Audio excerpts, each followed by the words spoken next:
UP is a complete university where we have all the disciplines offered in various colleges. And the way we design our engineering courses, the students to interact with students of other courses, that's a learning that only, I guess, in UP they can get, because the so-called general or interdisciplinary opportunity of learning in UP is broadest just because we have the most number of courses. Only in UP could you do this, I think, consistently. The cheapest, arguably the best education that you can get. That's why you should go to UP. I see the UP College of Engineering to be the best institution to take your engineering because of the professors who have taken their PhDs in higher education. The students themselves will be a cream of the crop, as they say. Anybody who's interested in going to UP, please do, although it's very difficult to enter. There is really a wealth of expertise. Over the years, we have built up also facilities are already up to date and can be used for very good research projects. There's a lot of things in Diliman that you can learn outside the classroom, like joining organizations, fraternities, or being involved in other extracurricular student activities, which would probably give a more rounded education. UP College of Engineering has a history of producing the best engineers in the land. Engineering is one of the best colleges in the universities. You can't have any other choice. UP teaches you resilience and resourcefulness, and that's not something that's easily taught. It's something that you learn because of the way you get your UP education. You really have to rely on your wits. Nobody will tell you what to do. You have to figure it out. And those qualities of resilience and resourcefulness are critical when you go out into the real world. Because when you're working, nobody will tell you what to do. But the best people are the ones who can figure things out for themselves. Engineering school, go for UP. It still has the track record of being one of the best. The one thing that you learn at the UP College of Engineering is to be resourceful. And because you are taught the fundamentals, the theories, it is easy for you to extend it to different applications. Because it's the #1 school. In every survey that comes out, global ranking, Asian ranking, Philippine ranking, it's always #1. If you're looking for meaningful challenges, solutions to challenges that face our society now and into the future, you will meet people who are passionate about their field, who are willing to mentor you and to take whatever it is that you have and mold it into something better. Start your career here in the UP College of Engineering.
Hey,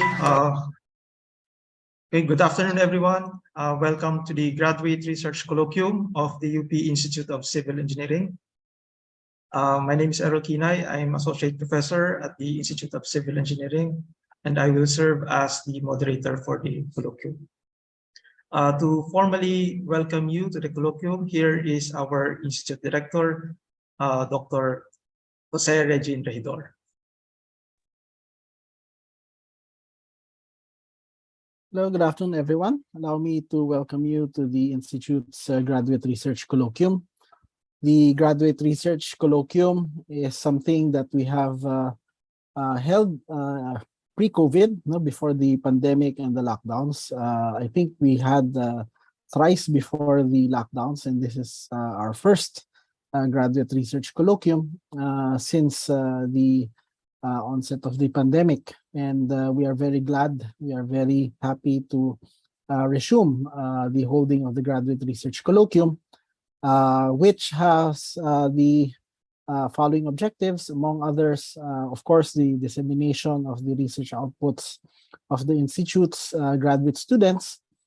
It is also a venue for the promotion of research discussions, research topics that we have formulated and are undertaking at the moment.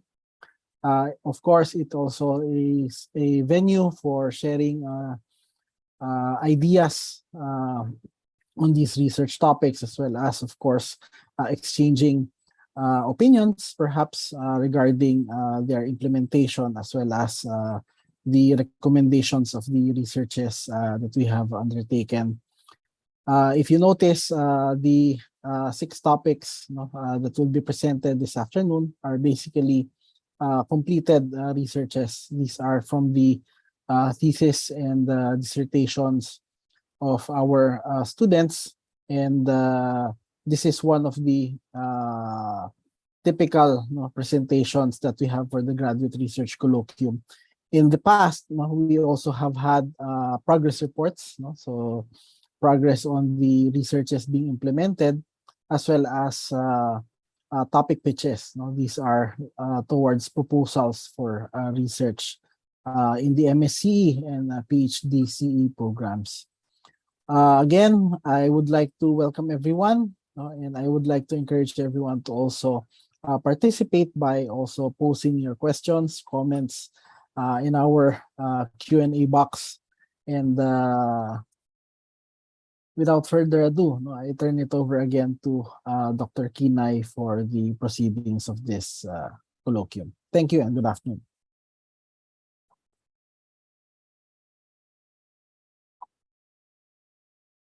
Thank you, Director Regidor. Just a couple of reminders to the participants. All the 6 presentations will run continuously and to be followed by a question and answer session. Please use the Q&A feature of Zoom for your questions. Because of the limited time in Q&A, we may not be able to cover all the questions live. In case your question cannot be asked live, we will ask the presenters to address them in another form. Also, note that you will need to accomplish the feedback form, the link to be given at the end of the Q&A session. So please note that only those who accomplish the feedback form shall be given a certificate of participation.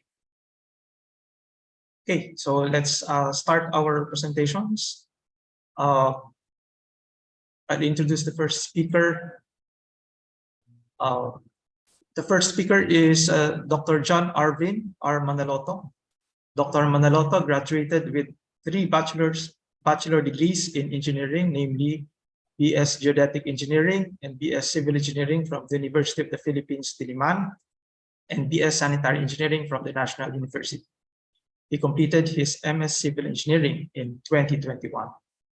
He is a holder of 9 professional licenses from the Professional Regulation Commission, an active member of different local and international professional organizations, and currently a faculty member of the Building Science Studio Laboratory of the UP College of Architecture in Diliman. Let us all listen to the presentation of Dr. Manaloto. Dr. Arvin, you may start your presentation.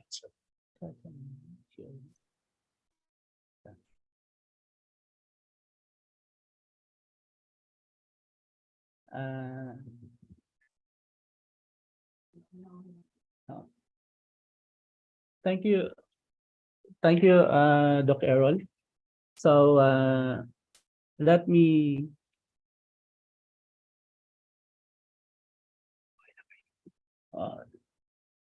let me present this paper entitled "The Synthesis of Quality Control Procedures and the Conduct of Precision Testing of Standard Soil Mixes." So I have here the agenda of my presentation. I have my introduction, methodology, results and discussions, conclusions, and recommendations. So the geotechnical test parameters such as the routinary laboratory test for specific gravity, grading, liquid limit, plastic limit are important inputs in geotechnical calculations. And in determining, of course, the factor of safety for slope or any other foundation designs. The logical approach in this case is the determination of the appropriate factor of safety for a given case and to consider the uncertainties in the quantities that would enter the calculations. And the uncertainties are from the errors or variabilities in the test that are usually not defined. Now, if we have these geotechnical parameters from this normal routinary laboratory testing results, so there are errors and variabilities that will be carried in the course of your geotechnical design for, say, a factor of safety. The random and systematic errors in the inputs parameters are all accumulated, therefore, in the design calculations. It is therefore important to quantify those errors in the inputs and control, of course, control them.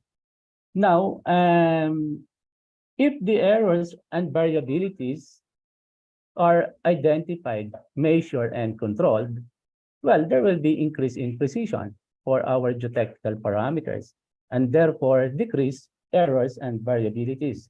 This will be carried over in our geotechnical design. With this, we can have a safer and more reliable design. Now, what's now the current state in the Philippines? No available data on precision and reliability on sieve analysis, liquid limit, plastic limit, and specific gravity. No standard quality control procedures in the soil testing to control and decrease errors. Now, the desired state is to incorporate quality control procedures and concepts in soil testing and, of course, increased precision. The lack of such standard procedures puts into question the reliability and acceptability of the soil test, which includes these routinary lab tests,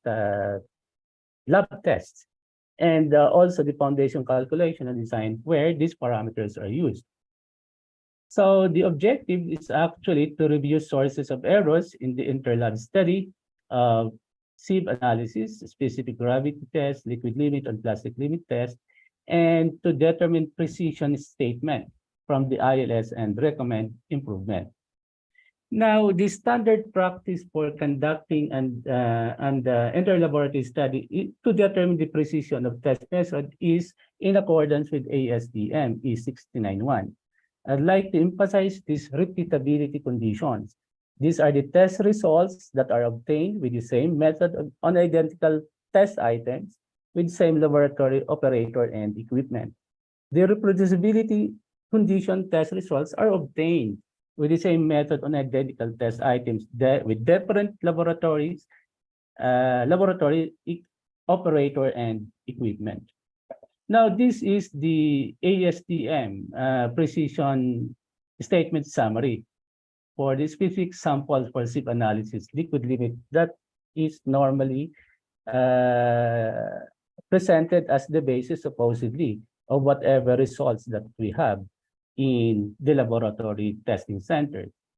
Now, the principal premise of Six Sigma is that any variation in the process gives chances for errors that would then lead to rest for product defects, whether intangible process of a service. By reducing this variation, this method will effectively reduce process cost and increase satisfaction. So the concept of Six Sigma is normally being utilized in a business process.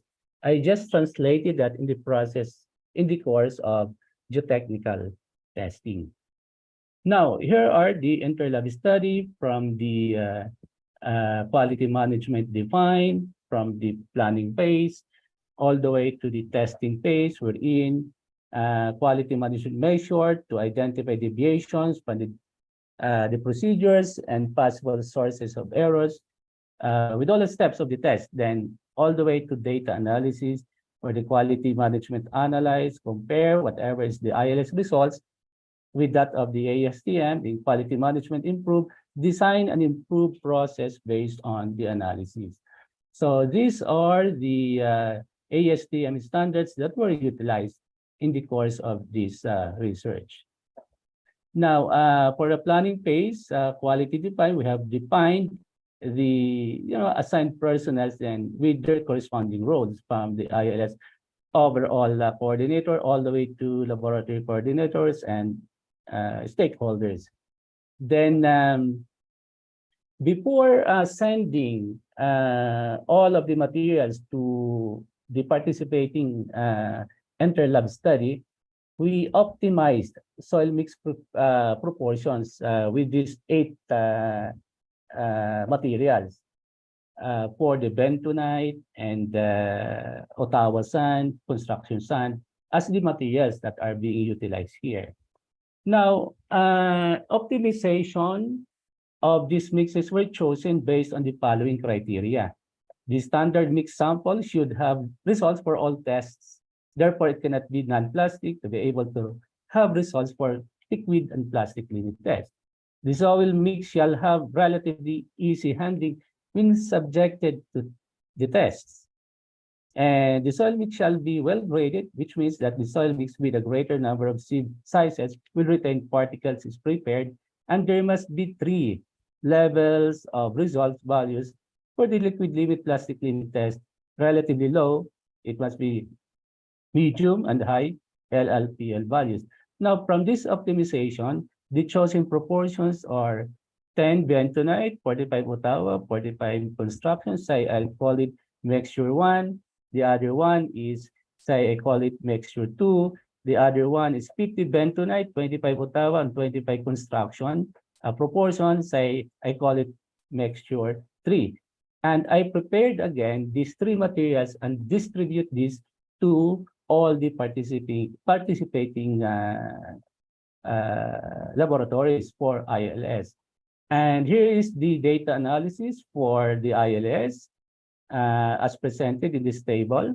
The repeatability and reproducibility values are low and acceptable, as well as except for sieve number 20 for soil mixture 1.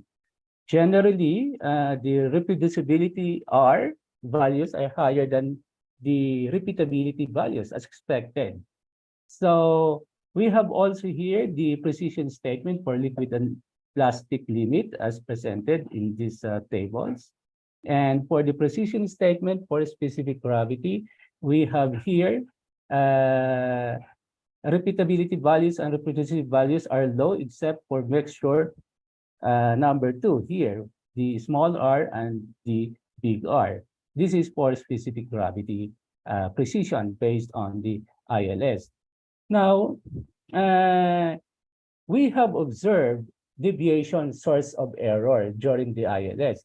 One of these is that during the sample quartering, the samples are mixed in a square pan during quartering. It was observed that some of the particles of vibro constructing sand, particularly the larger ones, are usually left out at the corners of the pan throughout the mixing. For sieve analysis, we have some observed deviation. There was an improper cleaning of test sieve openings before the conduct of the testing. Failure to clean the sieve may lead to material left over from previous tests and may cause of narrowing of the sieve openings. We have also here some of the observed deviation for specific gravity, that during the decantation, the difference in the process of pouring, the mixture of water and the soil sample can have effect to the resulting weight of the sample after oven drying. So the technicians, as observed, poured out the mixture while the turbidity of water is still high. That resulted to a lower oven dried weight of the samples. For the liquid limit, the disparity of the results come from the difference in the rate of drops per second used by the technician, which is normally 1.9 to 2.1 drops per second. In this case of the testing, this requirement was erroneously executed.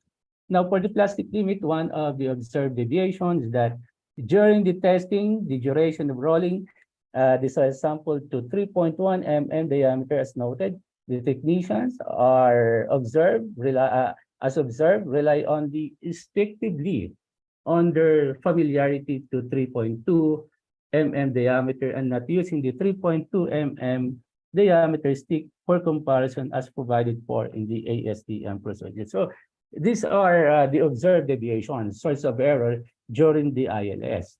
Now, if we're going to compare the precision statement with ASTM versus that of the ILS, it appears that, from ASTM and this ILS are different types. The precision statement in this ILS are very, very much higher than that of the ASTM examples as provided by the comparison of ASTM and interlab study results. Now, the quality management to improve, we come to a conclusion to control measures, corrections for this observed deviation sources of error. Like, for example, this one, the correct procedure for porting strictly observed and monitored. Homogeneous mixing was properly employed even at the corners of the pan. For sieve analysis, thorough cleaning prior and after the use of all sieves was observed during the sieving process using a standard sieve brush. Moreover, more than adequate time for sieving was observed to ensure thoroughness of the sieving process. For specific gravity, the observance of proper decantation and transfer of soil slurry to ensure no soil mass is lost during process. And the use of dropper to add water in the picnometer. So instead of that of tissue paper, as observed. For the liquid limit test, some of the control measures, corrections that to use motorized liquid limit device, the Casa Grande, to ensure standard drop rate. And for the plastic limits, some of the control measures that we utilize is to use a standard 3.2 mm diameter stick during the plastic limit test. And the analytical balance was placed on a level and a permanent station. Now, with this disparity and high difference in terms of ASTM and ILS results, a retest was conducted to employ the improvement of the procedures as recommended. Well, the same laboratory testing center, and I added Ottawa sand, pure construction sand, and the same mixture 1, mixture 2, mixture 3 with the laboratory test of routinary design. In this case, for every material, there were 6 trials conducted for this retest. And from the results of the retest, with some statistics that we did, it appears that the acceptable range of the two results difference for Ottawa sand appears to be already within the acceptable ASTM range of two results. So as with the construction sand, if you can see that the acceptable range of two results of difference are now within the specifications as provided for by ASTM. And for mixture 1, 2, and 3, it can be seen in these tables that in the retest, all standard deviation acceptable range of two results values fall within ASTM specification. This means that the correction control of the probable sources of errors found during the ILS was effective. Now,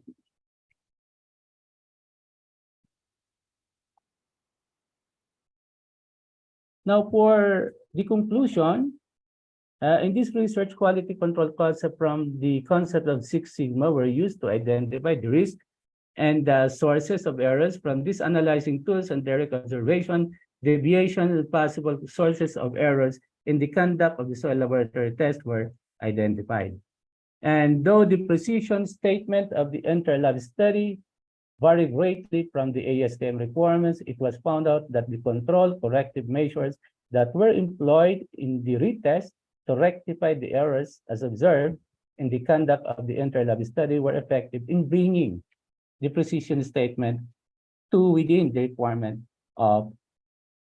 requirements of ASTM. And it is possible, therefore, to achieve the ASTM precision statements when the procedure are observed and monitored is strictly down to the smallest details. Here are my references, and thank you all so much for listening. Hey, thank you, Dr. Manaloto.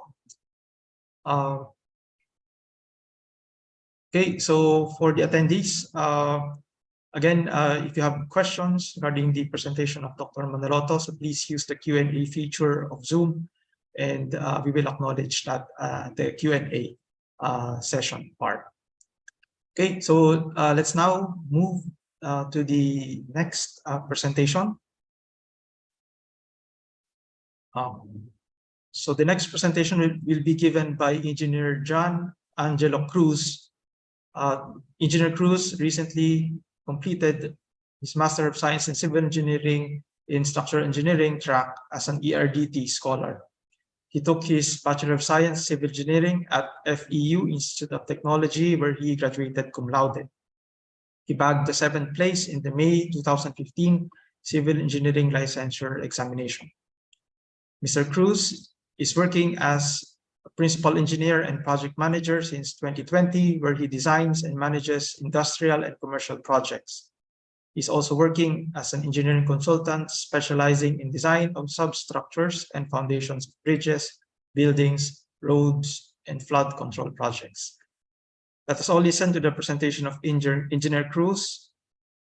Engineer Cruz, you may start your presentation.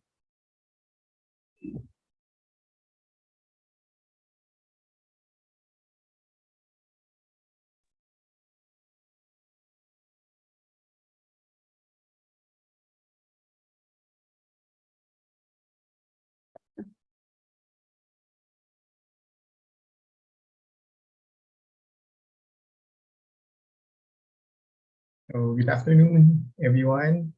So I would like to thank first the ICE Colloquium 2023 team, especially to Dr. Kinay and all delegates of ICE for doing this. So this paper, won't be possible without the help of Dr. Oscar Vicar and Antonio, Dr. Nathaniel Zola, and Dr. Fernando Hermar.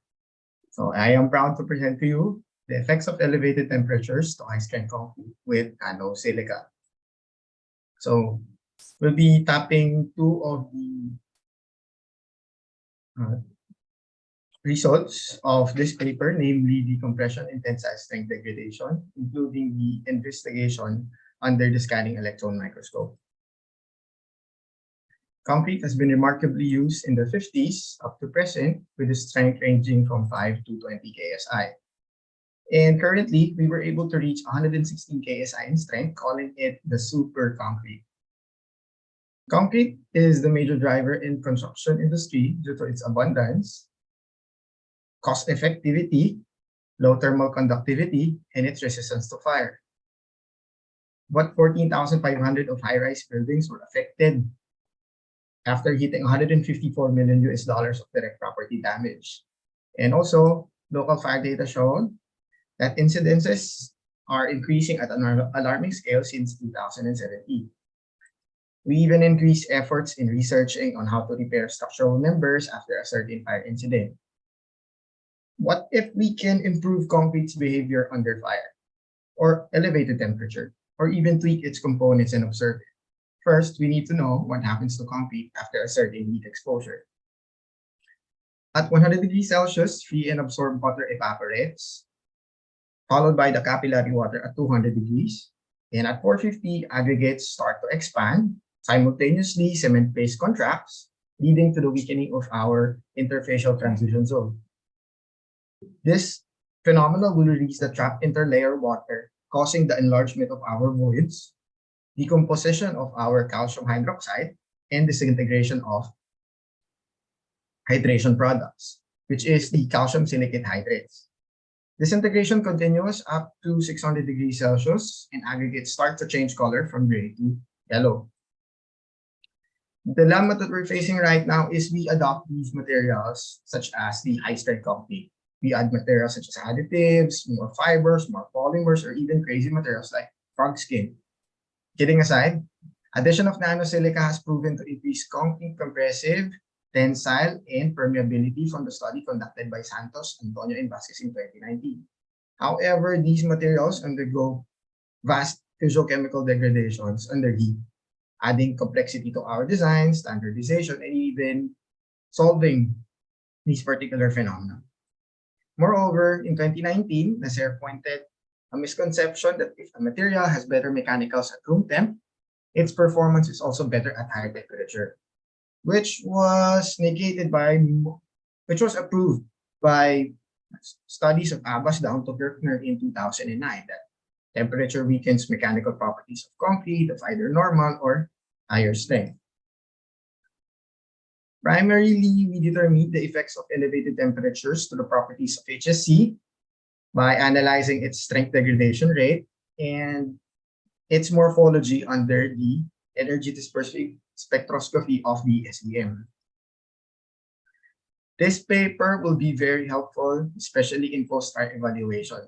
Fire safety evaluators will be aided in evaluating the extent of our structural and monetary fire damages. Designers and stakeholders will be guided in identifying service life of structures post-fire, like what happened here in a portion of Skyway Stage 3 in Pandacan, Manila, that happened February 2020. Addition of nanosilica has greatly improved compressive and cell strength and permeability of HSC because of its very relatively smaller particles than the cement. But if we add fire or add heat, aggregates expand, cement phase contracts, resulting to the release of pore water pressure buildup, and eventually tip to CSH disintegration. These physiochemical degradations will eventually lead to development of cracks, exposure of our tendons, and steel embedded to our concrete. What we did is we adopted the mixed proportions of Santos et al. In 2019 to attain a 55 megapascal compressive strength, with an increasing nanosilica component of 0, which is our control, up to 4%. Testing of batch 1 was conducted last March 8, 2020. But batch 2 was supposed to be scheduled on the 20th of March, 2020. But as we all know, COVID happens, so we weren't able to continue the study for the next 2 years. Samples were kept submerged and untouched and visited every 3 months. Then as planned, curing duration is 28 days only. But we were only granted to continue the research on the 22nd of March, 2020. So we were able to reach 774 days of curing time as of testing. The samples were prepared by pat drying and air drying for the next 24 hours before we subject it to our elevated temperature, as can be seen in this photo. What we have done is, initially at room temperature, 1000 O, it is increased at a rate of 5 Celsius per minute until it attains our target peak temperature, 25 up to 600 degrees Celsius for a minimum of 2 hours. Then samples were cooled down for the next 24 hours until it reaches equilibrium. Then we subject these cylinders under compression in tensile split test. Then from the remains of the compressive strength test, we undergo SEM EDX in Alabang, Muntinlupa. So the largest compressive strain, the reduction in compressive strain is found highest at the 3%, which is alarmingly decreasing at 117.4 kilopascals per degree Celsius, as can be seen on this third equation. And again, lowest residual compressive strength of 36.98% and 23.53% can be found again at the 3% nanosilica samples, outperforming 0% samples of outperforming our 0% samples. On the contrary of the results of Santos in 2019. Compressive strength of 0% nanosilica even increased at a rate of 11 kilopascals per degree Celsius, while C3% natin decreased at 117.4 kilopascals per degree Celsius. It is also observed, I can go back, at 100 and 200 degrees Celsius, strengths at this particular temperature range even increase. This is due to the stability of calcium silicate hydrates due to its development in volume, as also observed by Sharaki et al. In 2022. But again, a gradual decrease in strength is observed for all samples with nanosilica. Then for tension, again, conforming the results of our compressive strength test, the largest tensile strength reduction can be found at the 3% samples with 4.3 kilopascals per degree Celsius as degradation rate. Similarly, some of the samples at 100 degrees Celsius even increase in strength. And the lowest residual tensile strength of 57.77 and 43.14% of the 3% nanosilica samples under 450 and 600 degrees Celsius were found.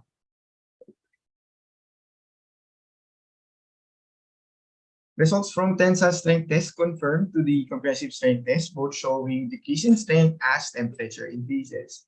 Also, 0% nanosilica samples showed lower degradation rate compared to the 3% samples. Then again, for temperatures beyond 200 degrees Celsius, a gradual decrease in strength is observed for all samples, including the control. Under SEM, notable changes in crack sizes were found at 0% nanosilica samples. Small discontinuous cracks were found at 200 degrees, and eventually it became longer, but still discontinuous at the 600 degree temperature.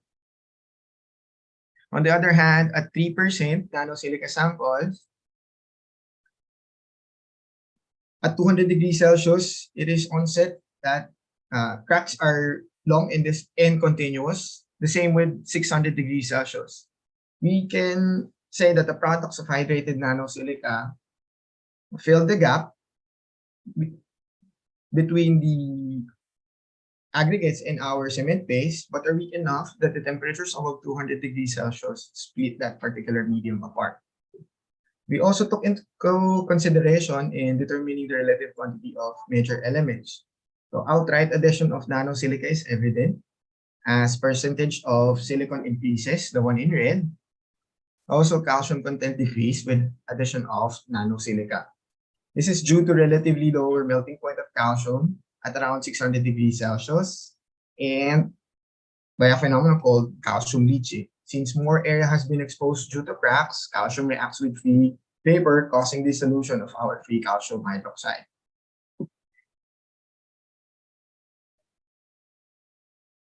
Zero % nanosilica SEM images are primarily pink in color, the first one starting from the left, due to the presence of combined silica, which is in red, and calcium in blue.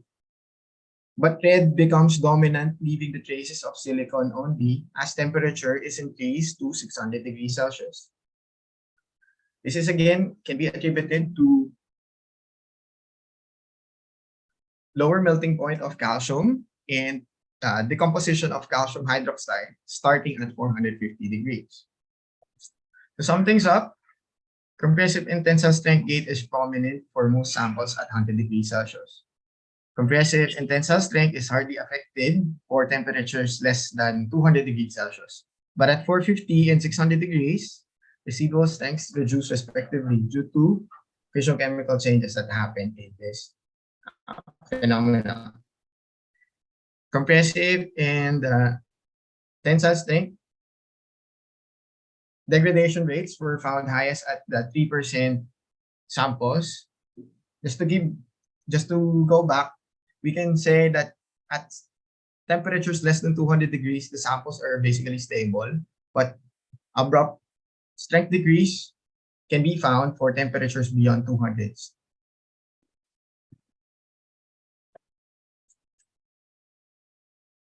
Tensile strength degradation of nanosilica is relatively lower to the 3% nanosilica.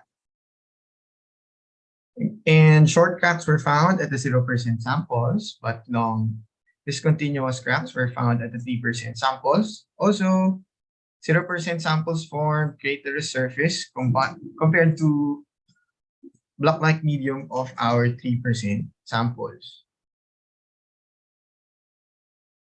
Residual compressive and tensile strength is found lowest for both 3% nanosilica samples.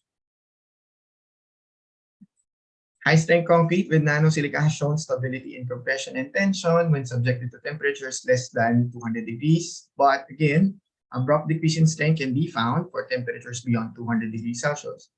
Then addition of nanosilica produced higher degradation rate in compressive and tensile strength compared to our control samples. Then under SEM, microcracks are apparent for beyond 200 degrees Celsius for both nanosilica in our control samples.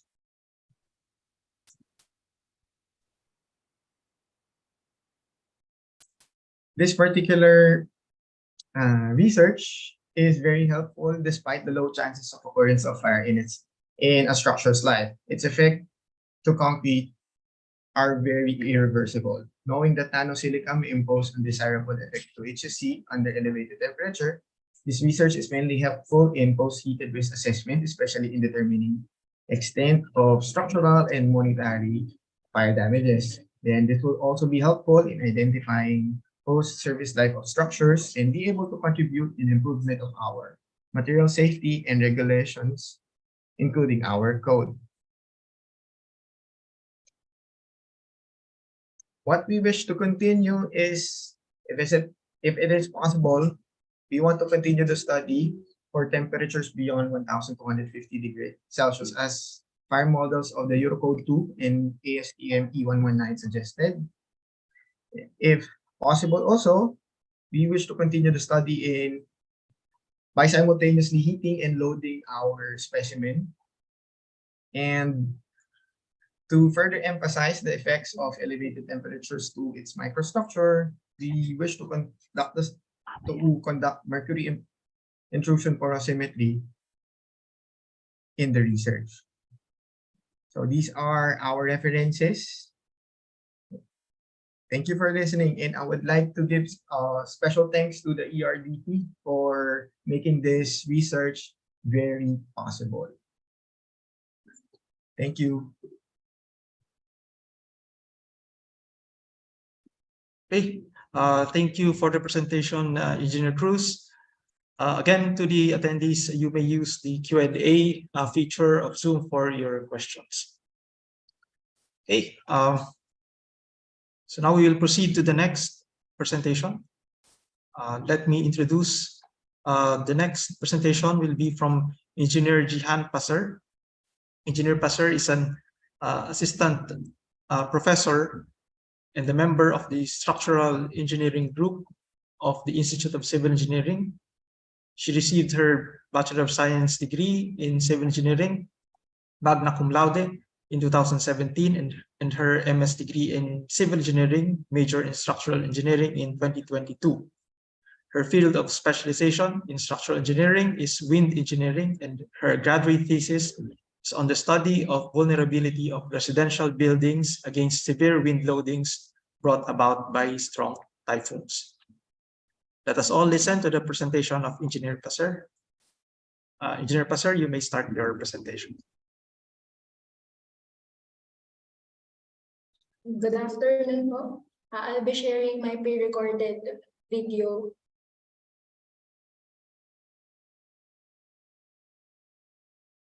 I tried to share my start video, but the host may ano lang po, may setting. You cannot start your video because host has stopped.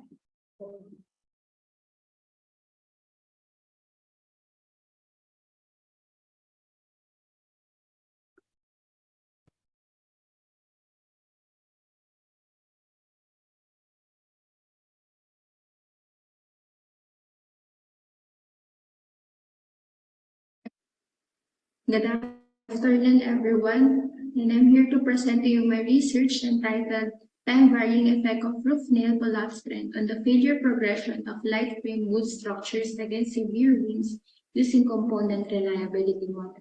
My advisors are Dr. Jaime Hernandez Jr. and Assistant Professor Giselle Rizacan. For the background of the study, we all know that the Philippines is home to strong typhoons. Each year, these strong typhoons devastate many communities with a large number of destroyed houses, typically made of light frame wood structures. So light frame wood structures are also inherently more vulnerable to severe winds as compared to their concrete counterparts. In this study, light frame wood structures are defined as structures with wooden frames and wooden walls. So attached are pictures of a typical light frame wood structures. So they are the dominant house types in the Mindanao and Visayas regions. Since strong typhoons are more prevalent in the Visayas regions, this serves as the study area. So in particular, the study areas are Cebu and Bicol regions. To quantify damage on a structure, a vulnerability curve is developed. The vulnerability curve plots the vulnerability index against the hazard intensity. So for this case, the vulnerability index is measured using the damage ratio, and then the hazard intensity is measured using wind speed. Also, for severe wind vulnerability curves, we use the component reliability model. So in the component reliability model approach, we need to identify the critical building components of a typical light frame structure. So this typically includes the roof fastener, wall panel, roof-to-column connection, windows, and the support connection of the structural framing to the concrete foundation. So this is defined as the wood-to-CHB wall connection. Material deterioration is also considered in this study. So in particular, we are going to incorporate the aging of roof nail connection. So back in 2019, Santos investigated the changes of pull-out strength in the roof nail coconut lumber connection as affected by weathering conditions. So he determined the changes in the roof nail pull-out strength by subjecting the roof nail connection to accelerated aging. So, accelerated aging in terms of cycles is defined in ASTM D1037, which is the standard method used for accelerated aging of roof nail connection or any type of connection that is connected to a wood panel. Then, one cycle of aging is defined as a process where the experimental setup is subjected to 6 individual exposure steps to simulate the deterioration of the specimen through time. So his findings show that there is an increase in the capacity of roof nail pull-out strength from cycle 1 to 4, with cycle 0 as the baseline resistance capacity of the roof nail. So then after cycle 4, so from point A to point F, there is a sudden drop in the roof nail capacity or roof nail pull-out strength due to brittle failure. So this study aims to determine how this increase in the roof nail pull-out strength from cycle 1 to 4 affects the failure behavior of a light frame wood structure.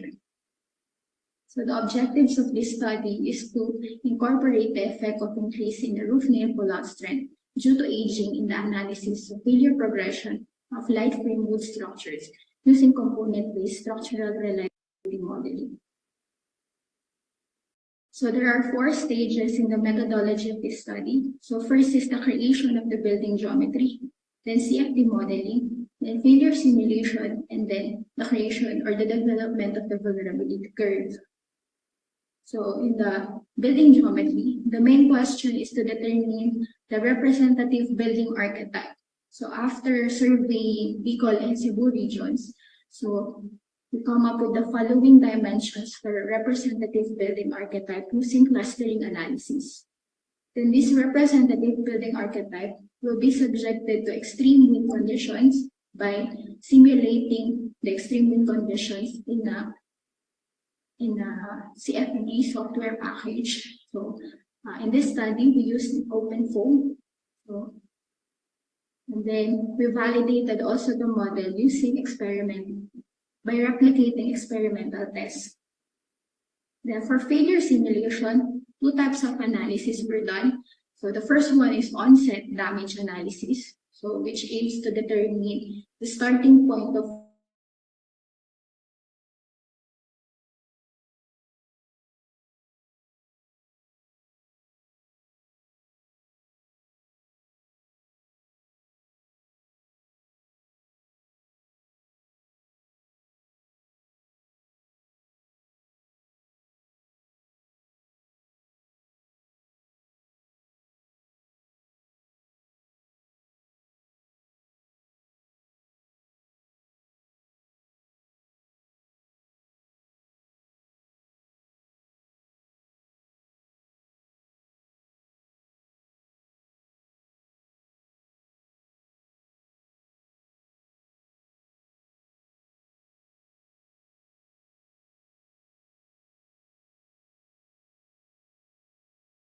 Engineer Passer, I think, yeah, already reconnected.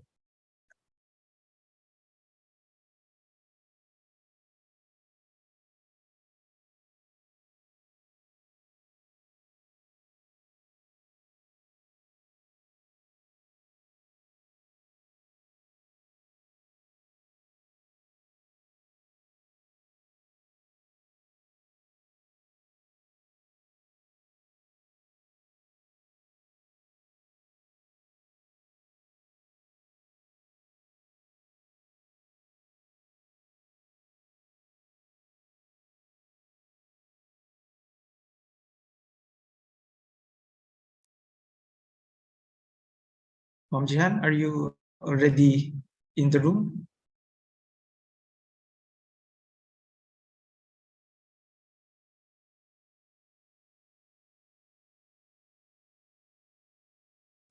Hi sir, nawala po ba ako? Yes, oo. Okay sir. Yeah. Okay sir, tawag dito, saan i-replay na lang po ba? Yes. Medyo unstable po ata sir yung internet ko. Though Sir, sinend ko po Sir I can Carlo share po. the presentation instead. Opo. Ako na lang po, sir. Okay, sige. Also, sir, share ko lang po, meron dito sa Zoom nagsasabi na you cannot start your video because the host has stopped it. Baka kaya po yung iba din kanina, hindi makashare ng video. Good afternoon, everyone, and I'm here to present to you my research entitled Time-Varying Effect of Roof Nail Collapse Trend on the Failure Progression of Light Frame Wood Structures Against Severe Winds using Component Reliability Model. My advisors are Dr. Jaime Hernandez Jr. and Assistant Professor Lizel Rizacan. For the background of the study, we all know that the Philippines is home to strong typhoons. Each year, these strong typhoons devastate many communities with a large number of destroyed houses, typically made of light frame wood structures. So light frame wood structures are also inherently more vulnerable to severe winds as compared to their concrete counterparts. In this study, light frame wood structures are defined as structures with wooden frames and wooden walls. So attached are pictures of a typical light frame wood structures. So they are the dominant house types in the Mindanao and Visayas regions. Since strong typhoons are more prevalent in the Visayas regions, this serves as the study area. So in particular, the study areas are Cebu and Bicol regions. To quantify damage on a structure, a vulnerability curve is developed. The vulnerability curve plots the vulnerability index against the hazard intensity. So for this case, the vulnerability index is measured using the damage ratio, and then the hazard intensity is measured using wind speed. Also, for severe wind vulnerability curves, we use the component reliability model. So in the component reliability model approach, we need to identify the critical building components of a typical light framing structure. So this typically includes the roof fastener, wall panel, roof-to-column connection, windows, and the support connection of the structural framing to the concrete foundation. So this is defined as the wood to CHB wall connection. Material deterioration is also considered in this study. So in particular, we are going to incorporate the aging of roof nail connection. So back in 2019, Santos investigated the changes of pull-out strength in the roof nail coconut lumber connection as affected by weathering conditions. So he determined the changes in the roof nail pull-out strength by subjecting the roof nail connection to accelerated aging. So, accelerated aging in terms of cycles is defined in ASTM D1037, which is the standard method used for accelerated aging of roof nail connection or any type of connection that is connected to a wood panel. Then, one cycle of aging is defined as a process where the experimental setup is subjected to 6 individual exposure steps to simulate the deterioration of the specimen through time. So his findings show that there is an increase in the capacity of roof nail pull-out strength from cycle 1 to 4, with cycle 0 as the baseline resistance capacity of the roof nail. So, then, after cycle 4, so from point E to point F, there is a sudden drop in the roof nail capacity or roof nail pull-out strength due to brittle failure. So this study aims to determine how this increase in the roof nail pull-out strength from cycle 1 to 4 affects the failure behavior of a light frame wood structure. So the objectives of this study is to incorporate the effect of increase in the roof nail pull-out strength due to aging in the analysis of failure progression of light frame wood structures using component-based structural reliability modeling. So there are 4 stages in the methodology of this study. So first is the creation of the building geometry, then CFD modeling, then failure simulation, and then the creation or the development of the vulnerability curve. So in the building geometry, the main question is to determine the representative building archetype. So after surveying Bicol and Cebu regions, so we come up with the following dimensions for a representative building archetype using clustering analysis. Then this representative building archetype will be subjected to extreme wind conditions by simulating the extreme wind conditions in a CFD software package. So in this study, we used OpenFOAM. So, and then we validated also the model using experiment by replicating experimental tests. Then for failure simulation, 2 types of analysis were done. So the first one is onset damage analysis, so which aims to determine the starting point of failure of the structure. So which critical building component fails first. And that is what we aim to determine in the onset damage analysis. After onset damage analysis, we proceed to progressive damage analysis. So this is a continuous damage evaluation after each building envelope.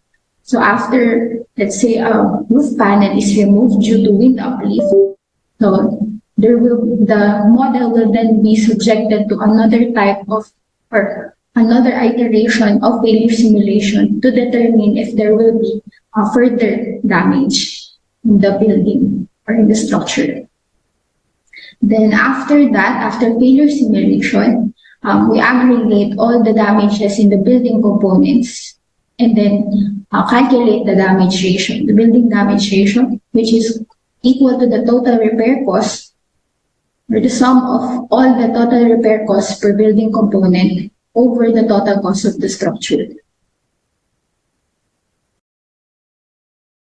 So for the building geometry, aside from getting the representative building archetype dimensions, we also aim to get the representative building components characteristics. So for this one, here are the identified characteristics of the building components. So for a wood to CHV wall connection, we have bent nails that is wrapped around rebar. For purlin connection, for roof nail connection, and then for roof to column connections, these are typically made of wood nails. And then for wall panels, we have either sawali and plywood. And for the window, we have glass jalousies. The next is for CFD modeling. So the model parameters that were used for CFD modeling were validated by replicating the experimental results of TPU and TANS model in 2017. So the graph of this sample graph of the pressure coefficients plotted with the experimental results shows close agreement of the simulation with respect to the experimental results. Then next is the failure simulation part. So for the failure simulation part, we adopted the Monte Carlo simulation. So after getting the pressure coefficients from the CFD model, we load it into the structural frame, and then after loading it in the structural frame, a structural analysis is performed where we get the internal forces and moments in each building component. And then it undergoes this. The main criteria for failure is if the resistance capacity of the building component is less than the internal force or moment that was computed from the structural analysis. If it is less than, then that building component will fail. So the building component, the said building component is said to be damaged, and that type is a direct damage to the building component.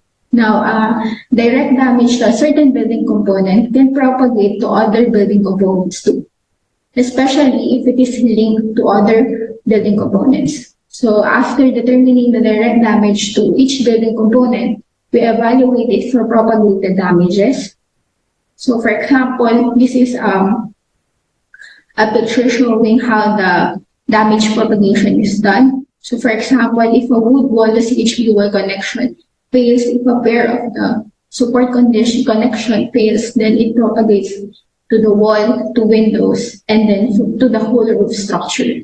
So depending on the tributary areas that is supported by the wood wall to CHV wall connection, the walls, windows, and roof structure associated with it also fails. So the aging of the roof nail connection is incorporated in the increase in the resistance capacity of the roof nail. So for progressive damage analysis, when there is a breach in the building envelope, such as remove roof panels or remove wall panels, then it is removed from the building model, and then the wind loads are redistributed to the remaining building components. So for this example, if this roof panel is removed, then the associated roof fasteners or roof nails associated with these roof sheets are also removed, and the purlins along with it is also removed, and then the wind load is redistributed to other purlins, other roof fasteners, and possibly to the remaining roof to column connections. So this shows the onset vulnerability curve. From this curve, we can see that it envelopes the empirical damage ratios, and hence we can conclude the validity of the onset vulnerability curve. So the way we aggregate or determine the total repair cost of all the damaged building components is by determining the percent damage per building component. So this is the main result of the failure simulation. Then we multiply it to the cost component factors. So the cost component factor is the normalized repair cost per component divided by the cost of the total structure. Then the repair cost of each building component may come from the BOM of projects available to the researcher or by construction estimates. Then we just sum the percent damage per building component times CCF, then sum it through all the building components, then divided by the total cost of structure, then we get the building damage ratio. So for the results and discussion, so this shows the vulnerability curve considering progressive damage. So as you can see, there is a significant progressive damage observed in wind speeds ranging from 50 meters per second to 70 meters per second. Also, there is a maximum increase of 17%, which occurs at 70 meters per second, attributed mainly on the support connection damages. So this increase in damage from 50 meters per second to 70 meters per second is primarily due to internal pressure damage.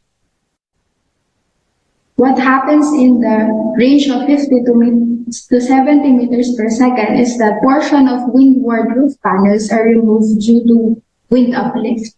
The wind then flows through these building openings and will tend to push the roof and wall envelope away from the building frame. Hence, the wood wall to CHB wall connections are also severely damaged due to wind uplift. So for the next one, so from the range of 80 meters per second to 100 meters per second, there is an increase in the building damage ratio between cycle 1 onwards and cycle 0, which is the baseline roof nail capacity. So this is attributed to the increase in load carried by support connections since no roof panels is damaged at the onset level. So this observation is consistent with Nishijima's findings back in 2014 that an increase in the capacity at the lower link level or roof nail connection increases the failure probability of a higher link level, which is at the support connections or the wood wall to CHP wall connections, due to load transfer. So since there is no removed roof panel, there is also no way for the loads to be relieved from the support connections, and hence the support connections are more susceptible to failure. So in conclusion, significant additional damage is incurred due to breaching the building envelope, such as onset damage in the roof panels. So this damage is mainly due to the increase in the internal pressures, and then an increase in the capacity of a lower link level to withstand severe winds is not recommended, as this will cause higher susceptibility of a higher link level to damage and will lead to a more catastrophic failure.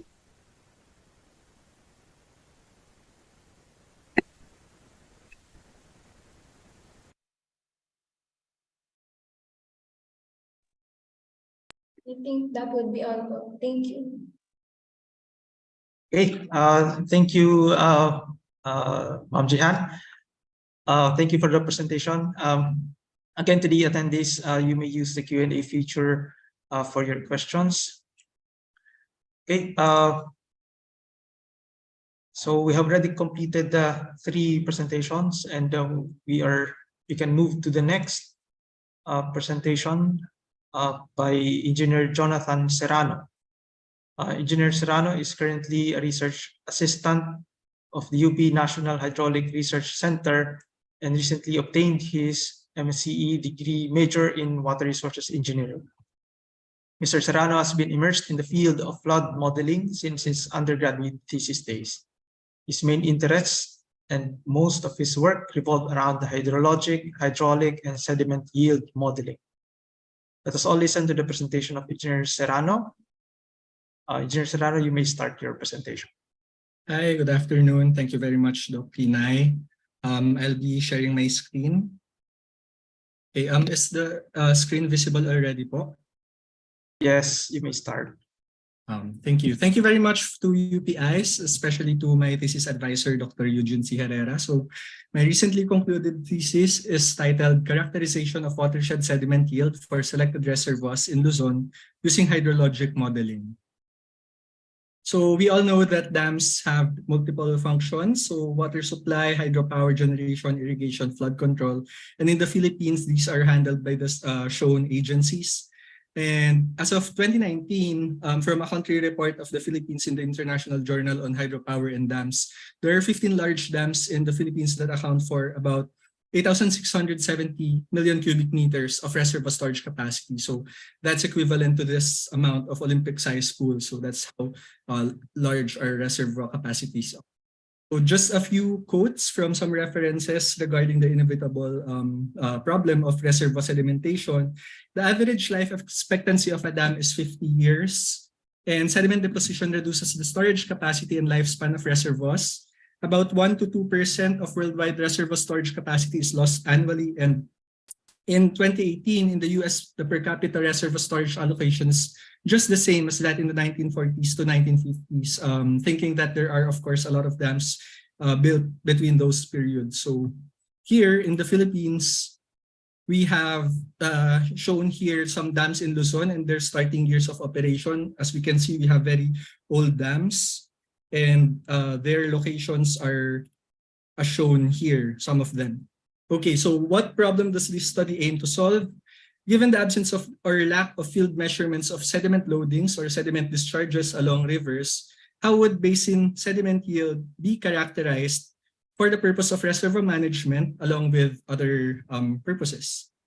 So the main objective of this study is to understand the hydrologic sediment yield properties of major watersheds in Luzon. So that's one of the limitations of this study. Specifically those draining to the reservoirs of Angat, Magat, and San Roque dams, using catchment area and mean annual rainfall. So some specific objectives are the following. Okay. One is to simulate, calibrate, and validate long-term hydrologic models, specifically the SWAT hydrologic modeling platform, for determining average annual sediment yield of subbasins within the watersheds of the stated study sites. Okay, the next one is to correlate average annual sediment yield with the drainage area and see how precipitation and basin slope affect these relationships or correlation plots. So why these three study sites, or why these three reservoirs? As we can see here, the three major reservoirs account for about 46% of the total storage capacities of these major dams in Luzon. And if we're going to include Buklaw and Binga reservoirs, which are actually internal reservoirs within the San Roque watershed, it increases to 52% of the total storage capacity. So the main significance of this is that quantifying sediment yield of basins can help prolong dam and reservoir lifespan, of course, through properly guided sediment control measures. And aside from that, establishing a relationship between sediment yield and watershed parameters as well as basin rainfall can lead to estimation of sediment yield even without a hydrologic model, and the application of such correlation to engaged basins with similar characteristics and which experience the same rainfall volumes. So just a few related literature. This study used 60 reservoirs from 9 river basins to establish a relationship between sediment yield with the drainage area or catchment area. And this other one, this other one used the SWAT model or hydrologic modeling platform and yielded simulated sediment loadings which were near the observed suspended solids. Okay, so we can see from their graph that the simulated is very near the observed, and they also yielded a little absolute error and relative percentage error between the observed and simulated. So just a briefer on the SWAT model or soil and water assessment tool, we basically are seeing the gist of potential pathways of water movement, or basically our water cycle. No? So rainfall, it can be transported, can be converted into surface runoff, which will be eventually our stream flow, or it can percolate deep into our aquifers or infiltrate the ground, etc. So for our framework, we have the SWAT model, which will utilize topographic and weather data, which will lead to, or which will yield flow discharges, and this will be compared with our observed reservoir inflows. And so this can undergo an iterative procedure of calibration and validation. And once we have well-calibrated flows, we can then extract the sediment loadings or discharges. And this will again be compared with the gathered sediment accumulation for those reservoirs of the for our study sites. And so there's also a calibration for the sediments, and then after that we will extract the sediment discharges, and the results will be plotted and analyzed. Okay, so just summary of how a hydrologic modeling goes. So we have here a list of our topographic and weather inputs. No? So we also, for this model, since we are incorporating dams, we also need this reservoir and dam data. So just we'll just go through them one by one. The DEMs are basically our terrain data, which will represent our watershed, our land cover data, also obtained from NAMRIA, our soil cover data from FAO, and for our weather data, we have, as you can see here, we have green circles representing the local weather gauges. So we have quite a number of them for these sites, and the red ones, they're actually global weather grid points. And so this is the climate forecast system reanalysis, or CFSR, which were utilized for weather parameters other than our rainfall.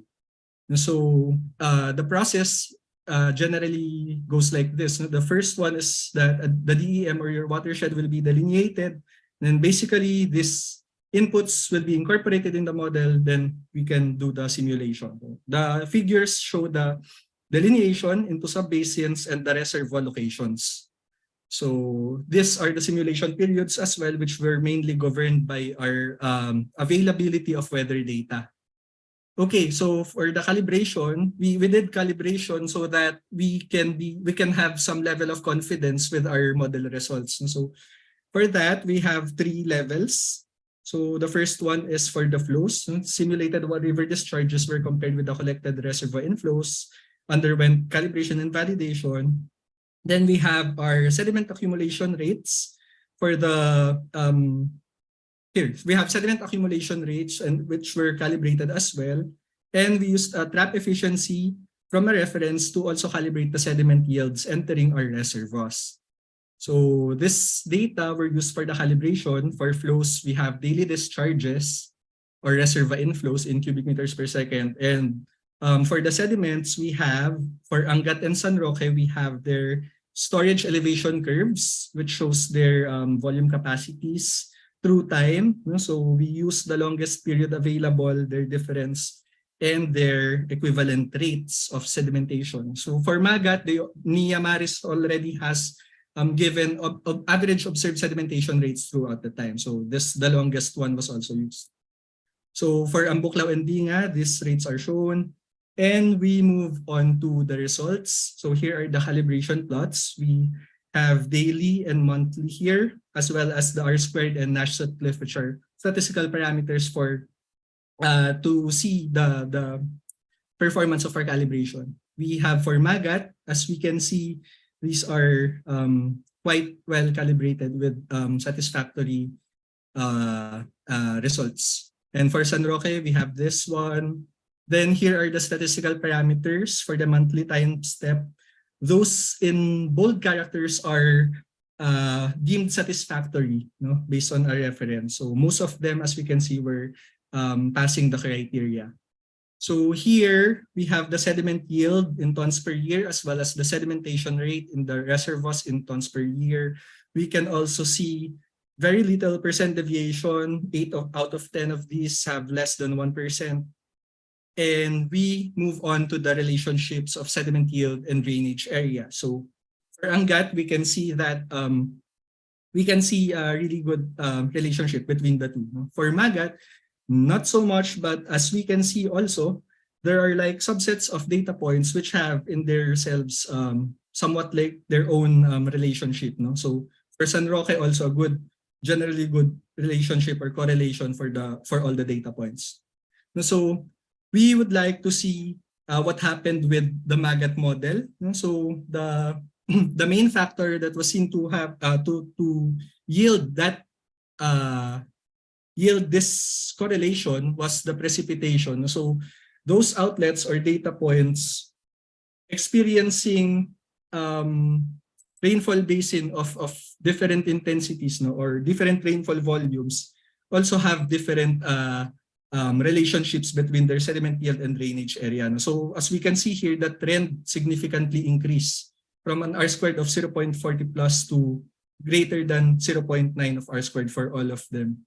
So we can see here, upon overlaying the plots, the higher the average basin rainfall is, the steeper the plot of sediment yield versus drainage area becomes. So simply stated, more annual rainfall has more capacity to erode and transport sediments.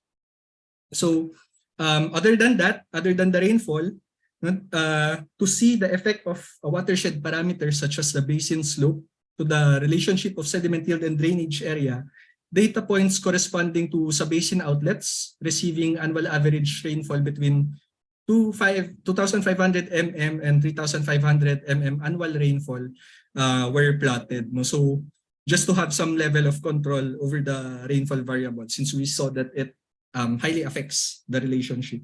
So we can see here upon overlaying these three plots that the basin slope actually determines how steep the plot would be when we correlate the sediment loading and the drainage area. No, so we can here a plot is shown to show the sediment yield drainage area plot slope or plot steepness versus the basin slope. No, so that's how high the correlation is. And aside from that, we have also checked the specific sediment yield or the sediment yield in tons per square kilometer per year to negate the effects of drainage area. No, so it also has good correlation with the basin slope. So for the conclusions, the method for this study proved to be useful in developing relationships between sediment discharge and watershed characteristics as well as with the meteorologic data input. So it can be replicated in other areas to see whether the same relationships exist. So next is sediment discharges have a good correlation with drainage area, especially for basins or group of subbasins experiencing almost the same precipitation volume. And the next is the basin slope determines the relationship between the sediment discharge and drainage area, with higher slope indicating higher discharge sediments per unit increase in drainage area. Okay, so some recommendations. Number one is conducting a sensitivity analysis and enhanced optimization of sediment-related parameters with guidance of more knowledge on the basin characteristics relating to these parameters can significantly improve our sediment calibration.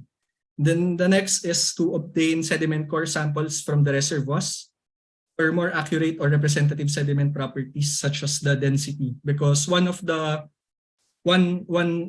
actual dilemmas that were encountered for this research is that the simulated values of sediment yield are in tons, and the gathered bathymetric data from the gathered sedimentation rates from the agencies were in volumes. And so we had to assume for a density for the sediments. And so obtaining core samples from the study sites themselves can lead to actual or more accurate results. And lastly is collecting a long-time series data of suspended sediment solids along a reach within the basin. So preferably the downstreammost reach that enters the reservoir, so that we can also have a time series calibration for the sediment yield. Because for this, we just use the difference of two bathymetric data sets, no? or more specifically elevation storage curves.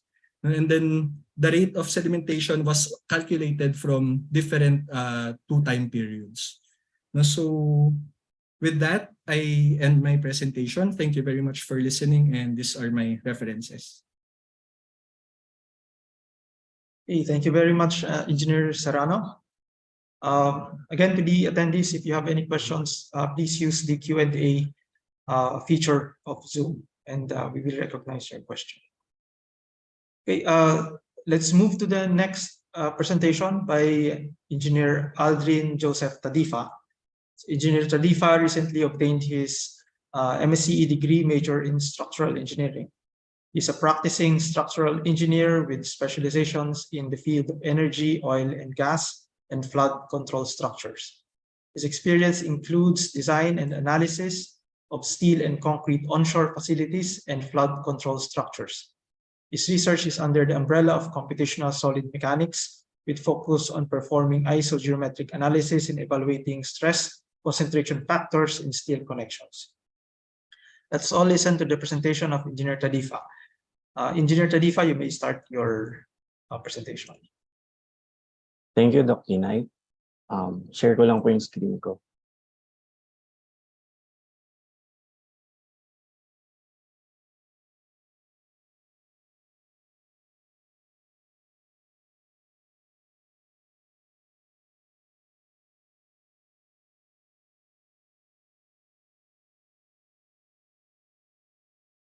Okay, good afternoon, everyone. Once again, I'm Aldrin Tadifa, and I'm here to present my study entitled Development of a 3D Computational Framework Implementing Isogeometric Analysis on the Evaluation of Elastic Plastic Stress Concentration Factors at the fillet section of an axially loaded extended single-plate steel connection. My advisor for this study is Dr. Per Errol Kinay. So for the presentation outline, I'll start with the introduction, followed by the objectives and significance of the study. Then I'll give you the problem statement, the methodology, followed by the results, and finally, the conclusion. For the introduction, I'll briefly discuss key points regarding isogeometric analysis.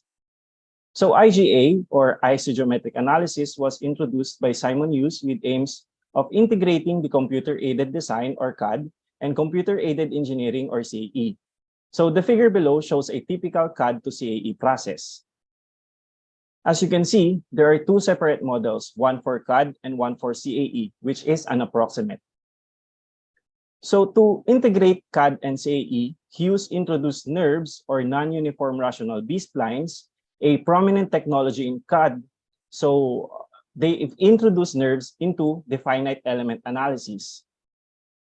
And this has been done by replacing the polynomial basis functions with NURBS basis functions. As a result, a single model can be created that can be both accessed by CAD and CAE.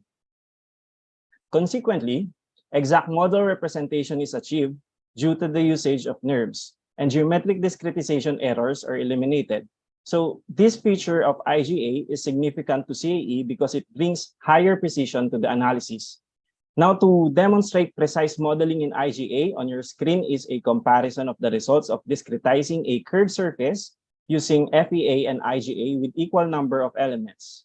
So FEA produced a jagged surface due to regular shaped elements, while in IGA, a smooth surface has been achieved. Now, this gives IGA an advantage over the traditional FEA. So that's it for the introduction. Proceeding with the objectives. The aim of the study is to propose an implementation procedure for the construction and handling of a NURBS-based model. Also, it aims to develop a 3D computational tool capable of performing isogeometric analysis. Finally, to demonstrate the efficiency of isogeometric analysis on the determination of stress concentration factor at fillet sections of actually loaded steel plates. The significance of the study. When implemented, significant man-hours can be trimmed due to the seamless integration of modeling and analysis, resulting to savings. The 3D computational tool developed in the study can be used by engineers in solving problems that require exact geometric representation. Also, the computed SCFs can benefit practicing engineers in anticipating tensile yielding for similar steel connections. The problem statement. It has been seen in several studies that geometric discretization errors affect the precision of a classical finite element analysis result. Since IGA is capable for exact geometric representation, it is compelling to apply this new technology in investigating stress intensities at the fillet section of an extended single plate. Now, for this to be realized, one should have an understanding of the analysis framework of the isogeometric analysis. For the methodology, I'll be briefly presenting the following subtopics, starting with the development of NURBS model. So a commercial software, CAD software capable of creating NURBS geometries was used in the study. So we've used Rhino 3D or the Rhinoceros. Model simplifications. Before I discuss model simplifications, I'd like to show what single plate connection looks like. So figures on your screen shows examples of a single plate.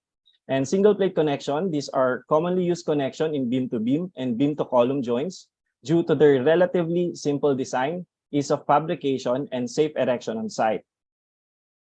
So if we isolate the steel connector, three geometric discontinuities can be identified. These are the bolt holes, the fillet section, which is the interest of the study, and the chamfer. Now, since we are only interested with the fillet section, model simplifications were done by disregarding the chamfers and the bolt holes. The plate was terminated at a distance L1 from the fillet section. For the material properties, specifications for A36 mild or low carbon steels were used. Now, to investigate effects of some of the geometric variables shown on the left figure, 3 sets of models were created for a total of 8 models. So we have set 1 models. These are models with increasing plate thickness, and the thickness varies from 10, 12 to 16 mm. Set 2 models, these are models with increasing dimension L1, L1 being the distance of loading end to the fillet section. So values of L1 are 45, 75, and 105 mm. Finally, set 3 models, models with increasing ratio of E2 over E1. This is to reflect the increasing size of the supporting member. Values of E2 over E1 are 1, 2, and 3. Now, for the development of the IGA tool, the solver was written in C++ with the following references: Isogeometric Analysis book by Cottrell et al. And the NURBS book by Piel and Tiller. We also have the following plastic analysis parameters that were used: a bilinear stress strain model prescribed in Eurocode, a von Mises yield function common to steel analysis, the associative plastic flow rule for simplicity and for guaranteed symmetric stiffness matrix, and lastly, the isotropic type of hardening, where the yield surface simply expands. Also, 3 numerical methods were employed. The Newton-Raphson method, this is the main numerical method in the study, wherein an incremental loading was applied and the equilibrium was sought for each load step. The radial return method, a method to correct computed stresses, and the precondition conjugate gradient method, a numerical tool which was used in computing for the solution field. Code execution. The execution of the solver was made possible through DOST ASTI's core, or the Computing and Archiving Research Environment. Now, for the verification and validation of the IGA tool, the solver was applied to the problem in the study of Theocharis and Marketos, that is a thin plate with a central hole stretched by a tensile loading. Proceeding with the post-processing, we have the determination of stress concentration factors, or SCF. For this study, stress concentrations are expected at the fillet section, and its values were expressed in terms of the equivalent stress, or the von Mises stress. This is expressed by the following equation. Still under post-processing, we have the visualization of stresses. IGA elements were projected into hexahedral elements, similar to FEA. This was necessary since there is still no fully developed visualization tools catering IGA. So with the projected elements, stresses were computed at the corners and can now be visualized using any available post-processor. In this study, we've used GID or the GID. Now we have the results for the following, starting with the pre-processing in IGA. In IGA, 3 items needs to be established prior to analysis, which are as follows: the order of basis functions, the knot vectors, and the control points. The manner these 3 were used in the study is shown on the following flowchart. For the processing stage in IGA, the downside of using NURBS is that the solution field view from equation Ku equals F, which is the working equation in a solid mechanics FEM, this represents the displacements of the control points. Hence, additional calculations are necessary to determine deformations on the physical model. So if we take a look at the FEA, the immediate results from solving Ku equals F represents the deformed body, while in IGA, the solution field represents the deformed control polygon. And to achieve the deformed NURBS geometry, a mapping procedure should be performed. Now for the post-processing in IGA, the conversion of IGA's elements into an FEA type can be exploited by mapping the discretized NURBS geometry into a finer projected model to achieve better visualization results. So for example, considering a plate with 2 IGA elements, as seen on your figure A, and its projected model with two hexahedral elements, see figure B, it can be seen that the stress contour is not smooth or it's jagged. Now, if we exploit this projection method and produce a model with higher projected elements, such as figure C, we can achieve a smoother contour. Now, for the stress concentration factor, beginning with the set 1 models, increasing plate thickness decreases the elastic and plastic stress concentration factors. However, SCF reductions were not significant as shown in the figure. This result is strengthened by a similar study performed by Diani. So these are the stress contours at the onset of plasticity for the 3 models with varying thickness. For set 2 models, increasing cope dimension L1 intensifies elastic and plastic SCFs, with a notable increase during the elastic range. This is depicted by the figure on your screen. The increase in the elastic SCFs can be attributed to the plate being more slender as L1 is increased. So again, these are the stress contours for set 2 models at the onset of plasticity. Lastly, increasing the ratio E2 over E1 results in a drop in elastic and plastic SCFs, both at the upper and lower fillet sections, wherein the elastic range yielded a more notable decrease in SCF than the plastic phase of analysis. These are the stress contours for set 3 models at the onset of plasticity. As a summary, the figure shows the plot of all the SCFs from the previous graphs. In general, the elastic analysis produced a steady value of SCFs. This is due to the constant value of stiffness during the elastic range of analysis. Moreover, the plastic analysis resulted into curves that almost coincide with each other, and that these curves are monotonically decreasing and approaches unity. The reason behind this is that a common plastic parameter was prescribed for all the models. So for the conclusion, in the pre-processing stage, a properly selected order of basis functions, not vectors, and control points must be established to realize a geometrically exact model. For the processing stage, an additional procedure is required when computing for actual displacements on a body. The immediate results from evaluating IGA's working equation KU equals F are reflective of the control points displacements. During the post-processing stage, the projection of IGA elements to FEAs can be exploited to produce a more refined stress contour. For the target problem, increasing the thickness of the plate and the ratio E2 over E1 decreases the elastic and plastic SCFs, while lengthening the cope dimension L1 intensifies elastic and plastic SCFs. It can also be said that geometric properties of a model affect values of elastic SCFs, while its material properties affect the plastic SCFs. And lastly, given an extended single plate connection similar to the plate's geometry in this study, a tensile load can yield intensified elastic stresses with a minimum value of twice the magnitude of the loading. The elastic SCFs computed in the study can aid practicing engineers for quick assessment of yielding at the fillet section given an applied load. So that's it for my presentation. Thank you for listening. Thank you, Engineer Difa. To the attendees, if you have questions related to the presentation of Engineer Tadifa, so please input them in the Q&A feature of Zoom. Okay, we're now on our last presenter for this colloquium, and that will be delivered by Engineer John Harvey de los Reyes.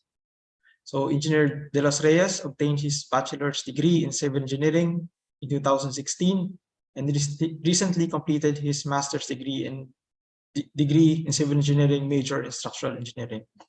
Currently, he is working as a structural engineer focusing on design of medium-rise structures. Let us all listen to the presentation of Engineer de los Reyes. Engineer de los Reyes, you may start your presentation.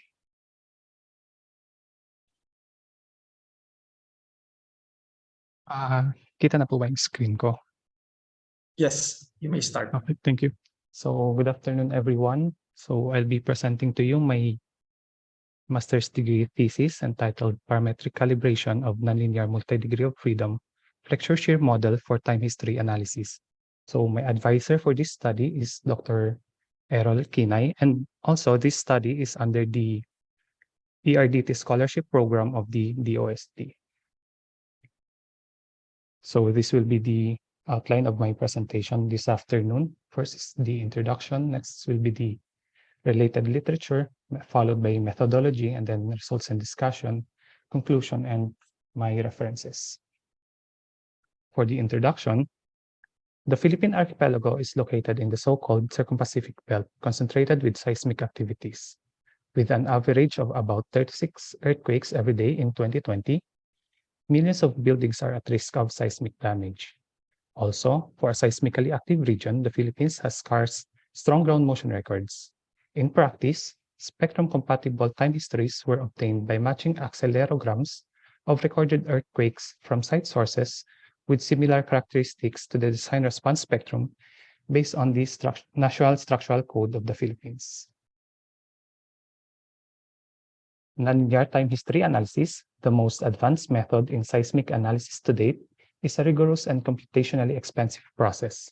Issues regarding the analysis include the creation of constitutive structural model, selection of the input ground motion, and the interpretation of the results. Model used for structural analysis depend on the level of accuracy needed and information available, which directly impacts the complexity and computing power needed to perform the analysis. A flexure shear continuum model for approximation of elastic responsive structures was proposed by Miranda and Taghavi. So the dynamic response is investigated using flexure and shear continuum elements. From here, MDOF model was proposed by Xiong et al. By discretizing the continuum model into assemblage of point masses, spring, and link elements, which was able to account for the nonlinear responsive structure using macro parameters. Nonlinear properties were calibrated using the backbone curve of the spring elements. Several simplified techniques were developed in an attempt to provide a comprehensive and efficient performance-based seismic analysis. This includes SDOF and MDOF model. Although SDOF models, or the single degree of freedom models, can represent the global response of the system, it cannot account for the contributions of the higher modes and interstory interactions. For the MDOF model, the nonlinear MDOF shear and the nonlinear MDOF flexure shear model were used in time history analysis of shear-controlled low-rise buildings and flexure shear-controlled high-rise buildings, respectively. However, according to Lee et al., low to medium-rise dual lateral force-resisting systems are governed by both shear and flexure. So with this, a nonlinear multi-degree of freedom flexure shear model calibrated according to the building's specific properties will be used in time history analysis to investigate the flexure and shear response due to site-specific seismic excitation of medium-rise structures. The main objective of this study is to perform a parametric calibration of nonlinear multi-degree of freedom flexure shear model of medium-rise buildings for time history analysis. Specifically, the study aims to represent medium-rise RC structures as NMFS model. Next is to demonstrate the viability of performing time history analysis using the NMFS model and site-specific spectrally matched ground motion records. Another is to determine the response of the structure, such as maximum story displacement, maximum interstory drift ratio, top story displacement, time history, and global hysteresis due to spectrally matched ground motions.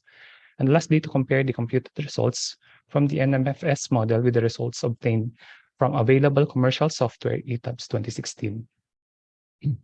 For the related literature, Miranda and Taghavi approximated the dynamic response of multi-story buildings using an equivalent continuum model consisting of shear and flexure cantilever beams. Also, closed-form solutions were derived for mode shapes, eigenvalue parameters, frequency of vibrations. According to their works, a dimensionless parameter alpha naught, or the flexure shear ratio, controls the degree of participation of the overall flexure and overall shear deformation in simplified model of multi-story buildings. When alpha naught equals 0, it represents a pure flexure mode of deformation. When alpha naught equals infinity, the structure may display a pure shear mode of deformation. And when alpha naught is between 0 and infinity, the mode of deformation is combined shear and flexural.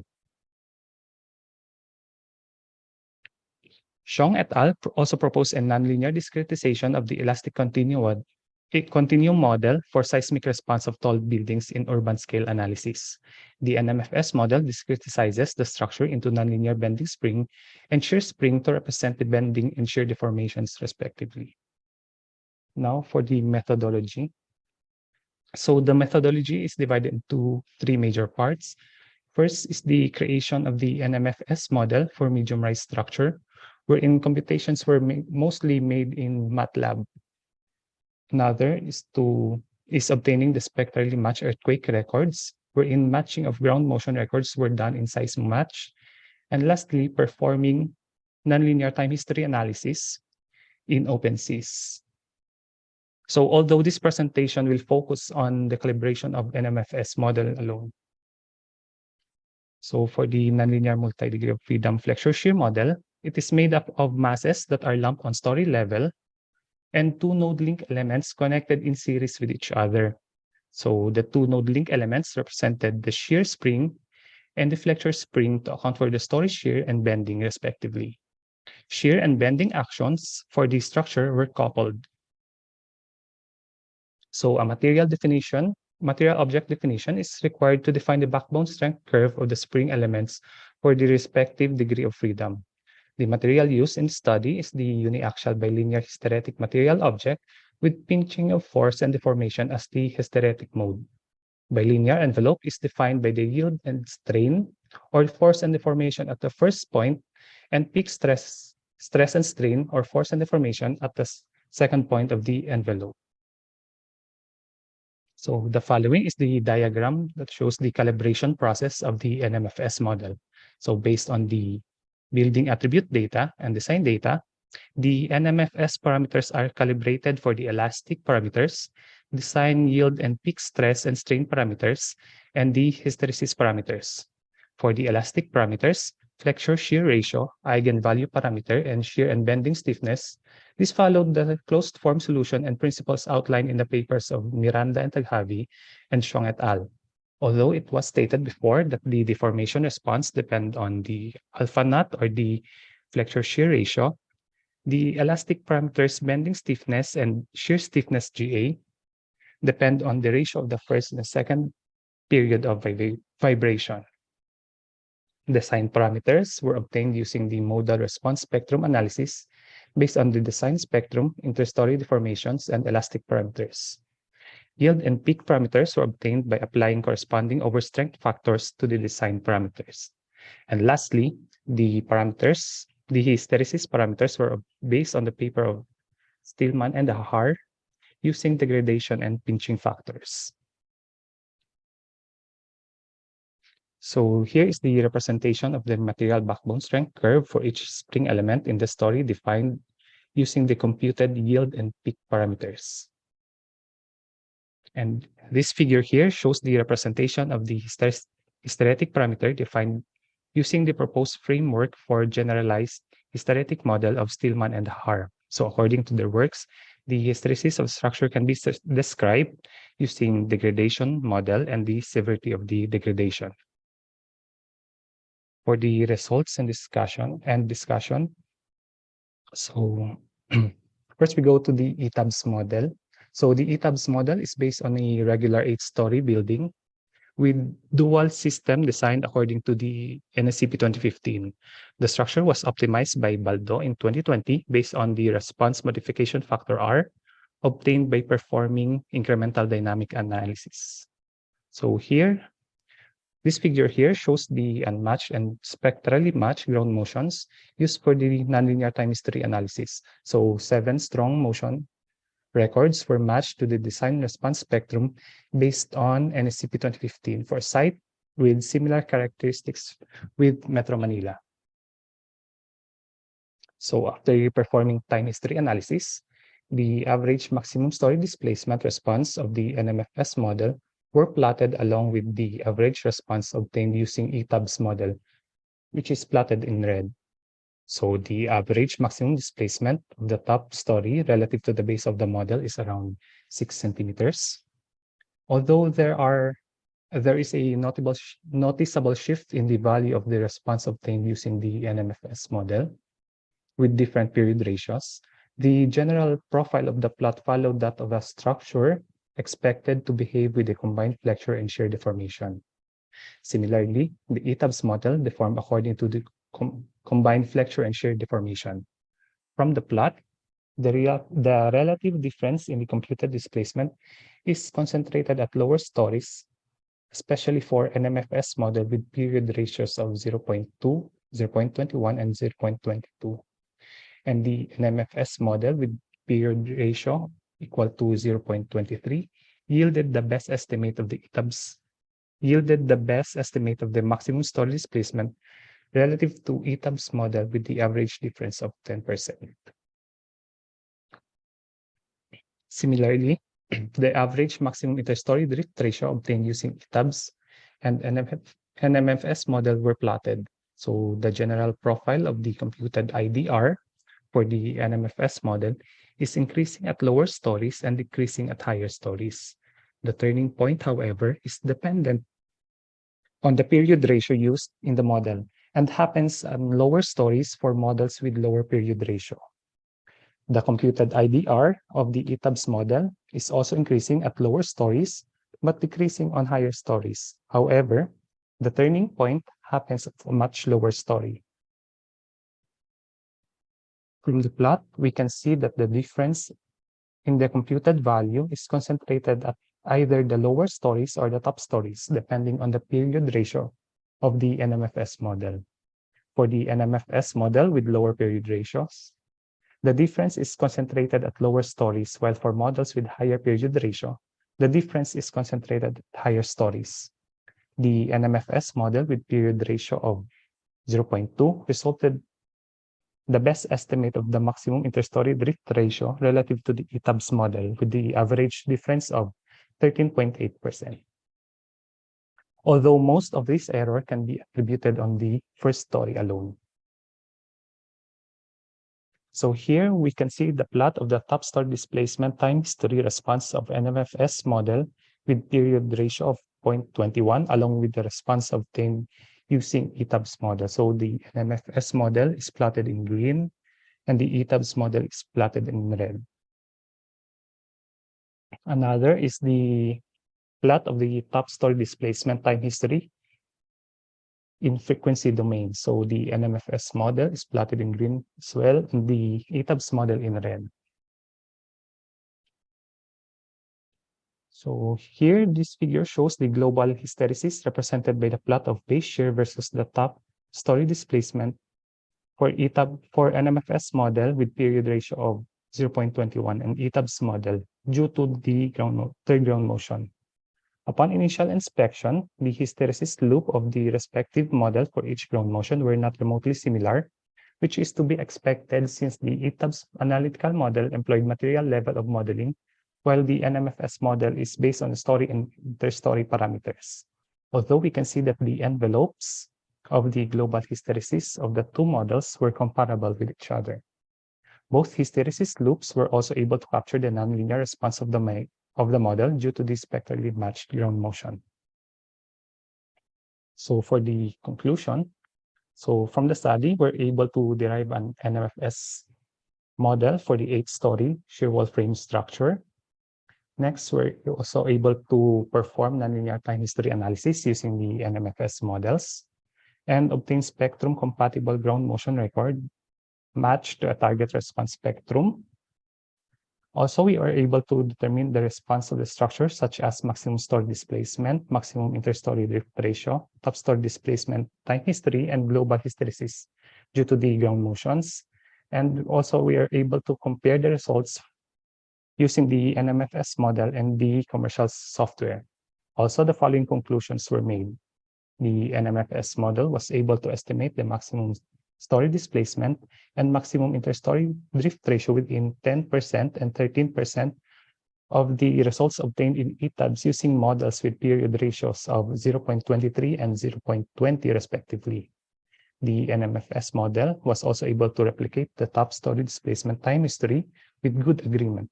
Also, it was able to capture the shift in the assumed fundamental period of vibration and replicated the profile of the top story displacement in frequency domain. Also, it was able to reproduce the hysteretic loop envelope compatible with the analytical model.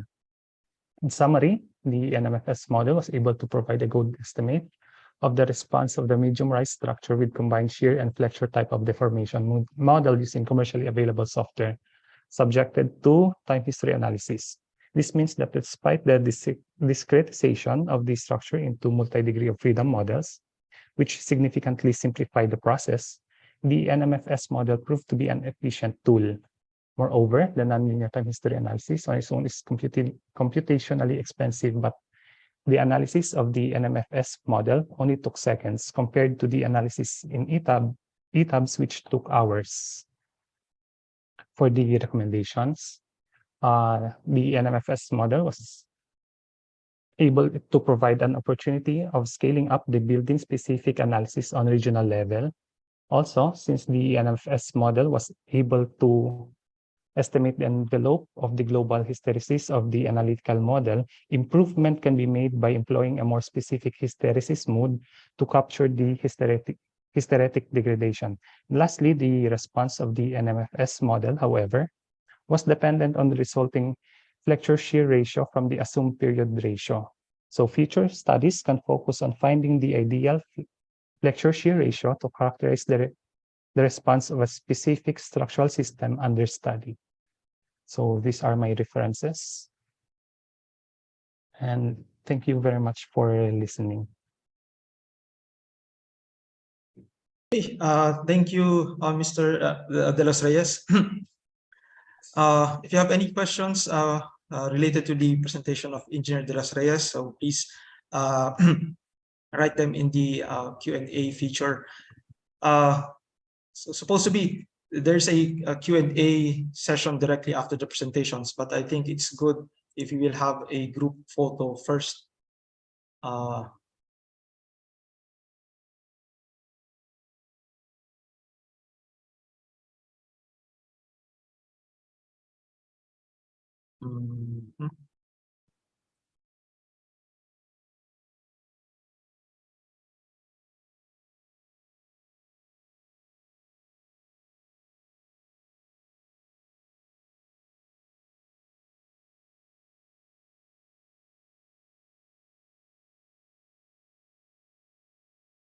Okay,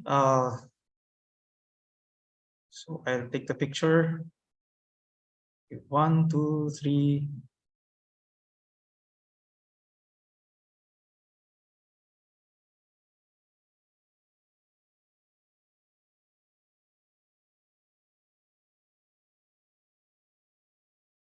Okay, so thank you.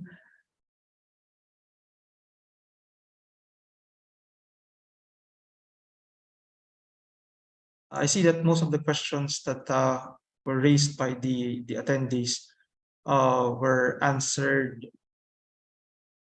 Yeah, were already answered. So how about those still open questions?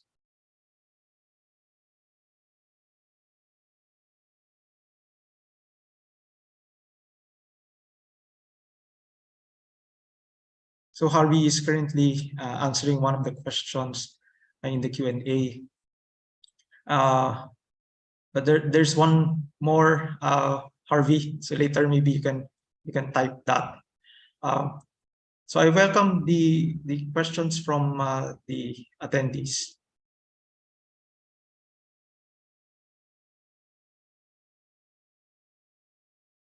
So if there are no more questions, I think we can proceed to the presentation of the certificates to the presenters. I'm going to share.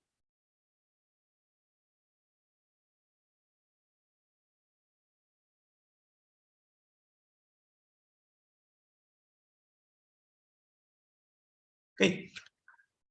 A certificate of appreciation is presented to Dr. John Arvin R. Manaloto, Engineer Angelo G. Cruz, Engineer Jihan S. Paser, Engineer Jonathan S. Serrano, Engineer Aldrin Joseph M. Tadifa, Engineer John Harvey O. De Los Reyes, for sharing their research expertise in the 2023 Graduate Research Colloquium, given this 10th of May 2023 at the Institute of Civil Engineering, University of the Philippines, Diliman. Signed by our director, Dr. Jose Reggie F. Idor. Let's give a round of applause to the presenters, Dr. Manaloto, Engineer Cruz, Engineer Paser, Engineer Serrano, Engineer Tadifa, and Engineer De Los Reyes.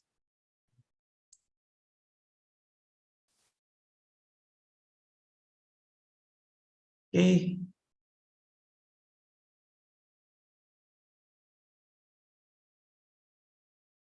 Okay, so maybe I'll proceed with the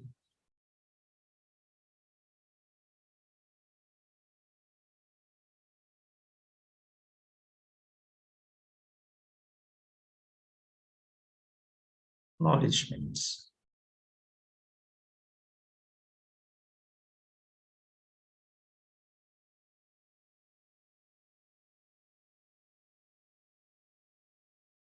Okay, I would like to acknowledge the assistance of the following UP ICE staff and ILC staff, John Kenneth Musico, Mabida Leagiola, Carlo Daniel Colegio, Jessica Puño, Matthew Travis Alcantara, Maxel Umbera, Melody Briola, and the ILC Diliman.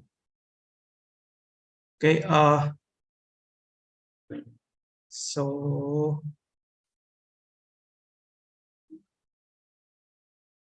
I'll share now the link to the feedback form for the attendees.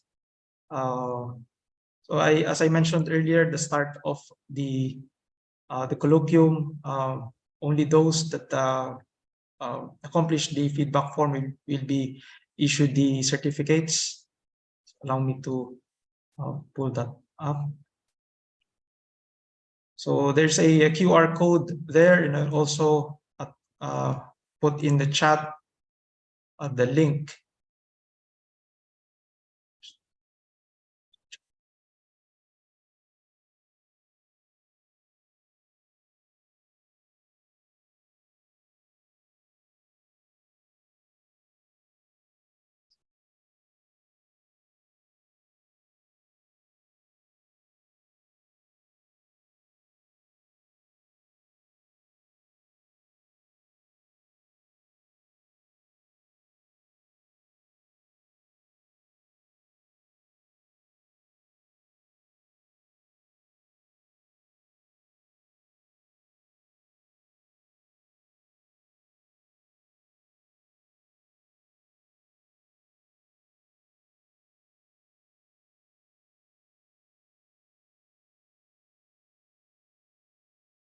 Okay, so I shared already the QR code and the link to the feedback form.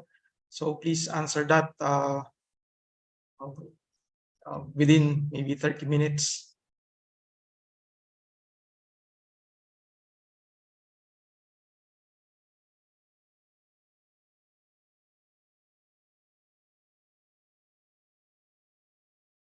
Okay, there's a hand raised. Yeah, Fibor Tan.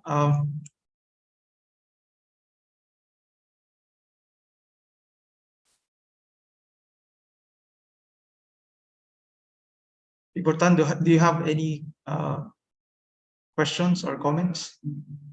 So, no questions, sir. Baka napindot ko lang. Pero, okay, I see. Very nice, very nice colloquium. Congratulations to everyone.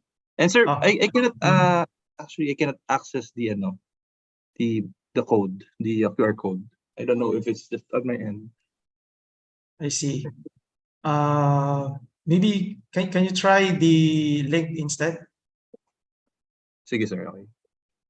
Thank you, sir.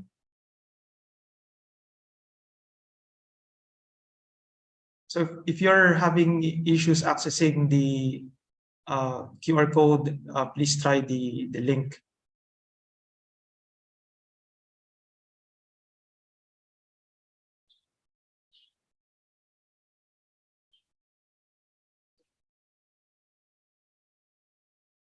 Oh, you cannot answer the QR in the link. Wait a second.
Can you try again? I already removed the restriction.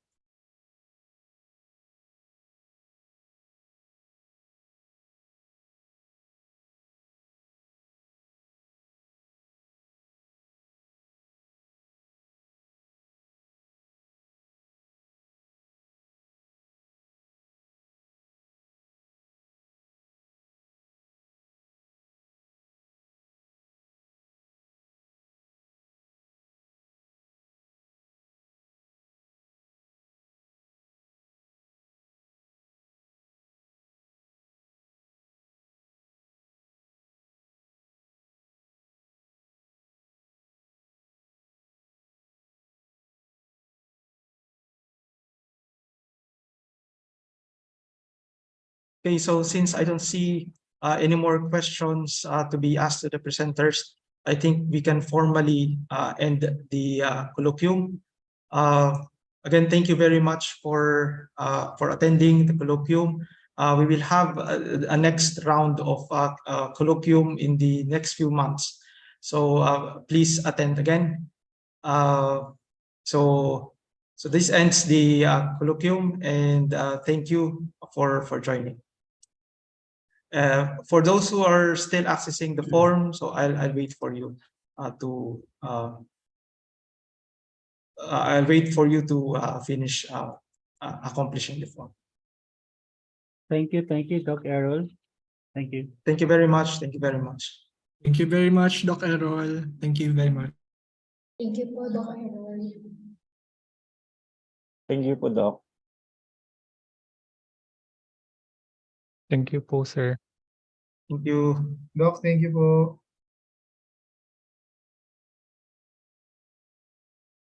Yes, Fletcher.